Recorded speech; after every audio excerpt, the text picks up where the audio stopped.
If you want to know how to paraphrase in Grammarly, you're in the right place. In this video, I'll walk you through the exact steps to rewrite text quickly using Grammarly's built-in tools so you can make your writing sound clearer, more natural, and easier to read.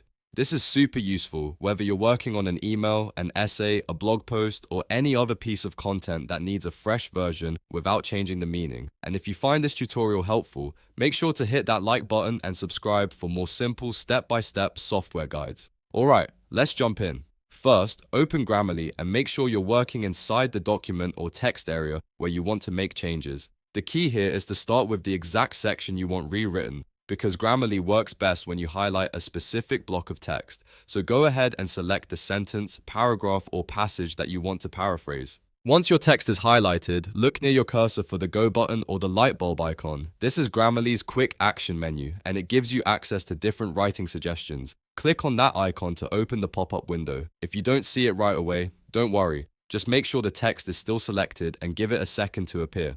Inside the pop-up, you'll usually see options like rewrite or improve it. This is the part where Grammarly starts giving you alternative versions of your selected text. Click on Rewrite or Improve it to generate a new version of your text. Grammarly will then suggest a cleaner or more polished variation that keeps the original idea but changes the wording. Now, depending on the version of Grammarly you're using, you may also see a rephrase option. This is often located under Adjust Tone or within an Options menu. Click Rephrase if you want Grammarly to focus specifically on changing the phrasing while keeping the meaning intact. This is especially helpful if you want your writing to sound more original or avoid repeating the same sentence structure. After Grammarly generates the rewritten version, take a moment to review it carefully. Even though the tool is very helpful, it's always a good idea to check whether the new version still matches your intended meaning and tone.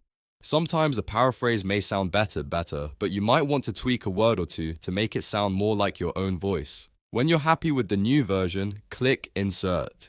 This will replace your original text with the paraphrased version inside your document. That's the final step, and it makes the whole process quick and efficient. Instead of rewriting manually, you can let Grammarly help speed things up while still keeping your content readable and professional. And that's how to paraphrase in Grammarly.